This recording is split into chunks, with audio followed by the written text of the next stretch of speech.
Oh boy, the news keeps going today. ARK Aquatica, a brand new DLC, not for the remastered version of ARK, but for the old one that they said they weren't going to support anymore, has just got its release date and still no price. Snail Games are clearly trying to hide everything that's going on with this as much as they can to the last minute, because they know they're going to get a huge backlash once they reveal a special 10th anniversary expansion that is going to cost probably like $20 or so.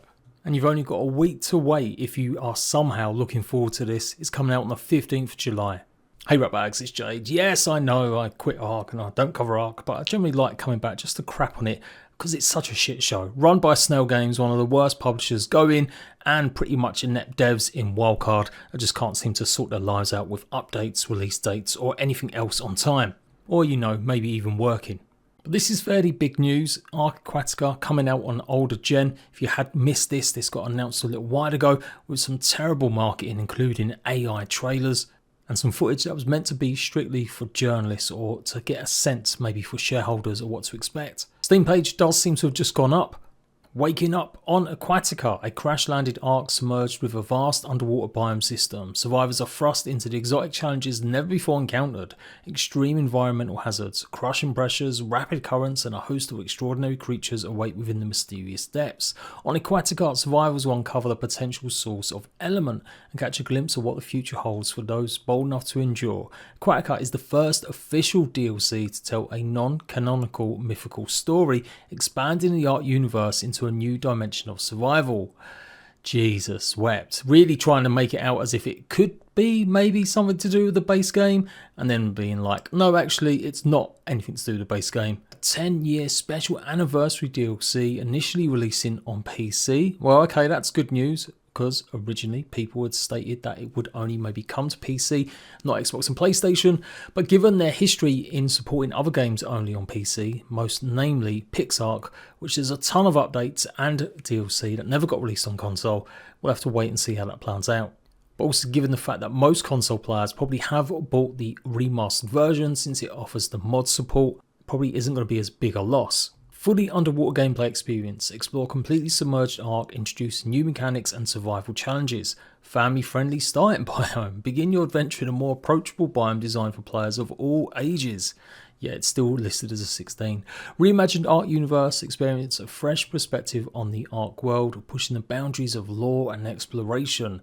Yeah, this is written by AI. Exclusive ARC official server support. Limited time support for official servers, enhancing the multiplayer experience. Now this is the kicker.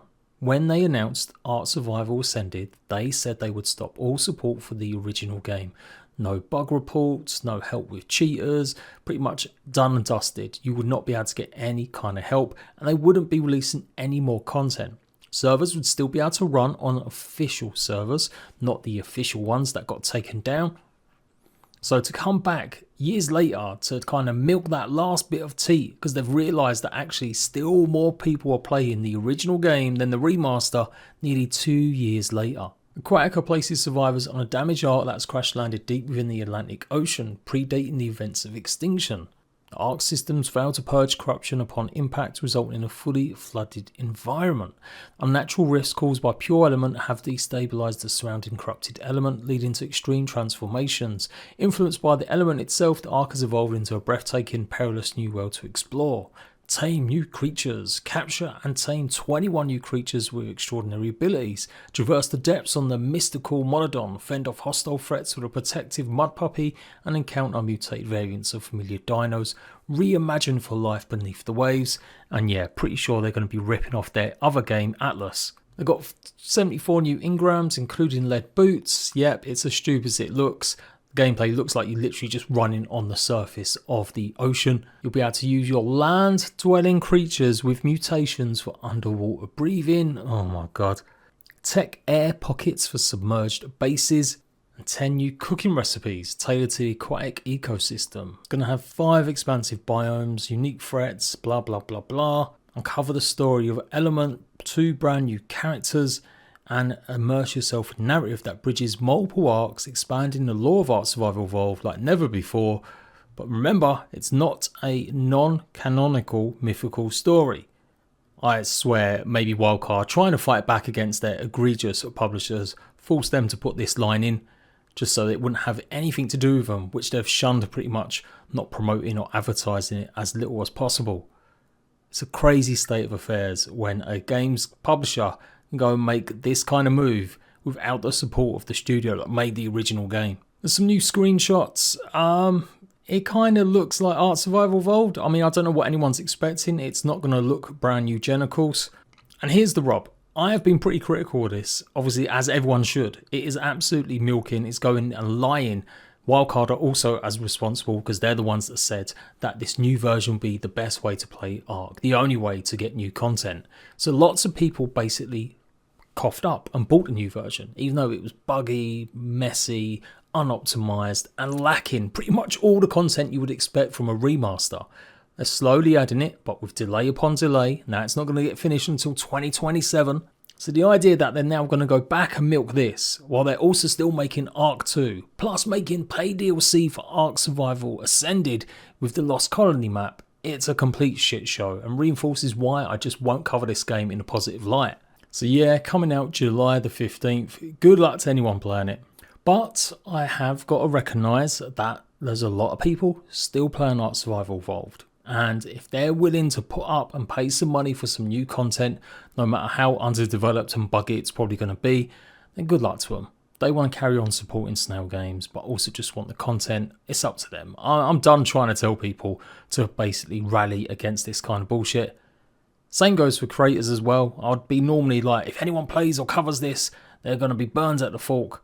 But there are literally creators that never moved on to Ark Survival Ascended or still come and play pretty much every version they can if that's where the content's going to be. So good luck to them as well. Crazy state of affairs. Ark 2 sequel announced 5 years ago, no closer to being released, not coming until at least 2027. And to make up for that, a new remaster with multiple DLCs, pay to win dinosaurs, and now old DLC for a game they said was dead. Truly, is there any kind of bigger game out there that's in such a mess as Ark? And do you know what? We're at fault too. We are all enablers covering Ark over the years. We're all hypocrites. The community as well. I've said this in another video. Nothing will change until people really definitively start a campaign to not buy the game, to review bombs and all the rest of it. So until then, everyone should just shut the fuck up and let people enjoy what they want to enjoy. That's my new motto. Well, for this one occasion anyway. We can only pray one day someone comes in like Sony and buys Snail Games out, actually invests in Wildcard and maybe gets a couple people that know how to fucking release a game on time. Or let the company go belly up and let this franchise die so something else can take its place. That would be the dream, wouldn't it? Until then, I guess we'll have to put up with this shit. Laters, ratbags.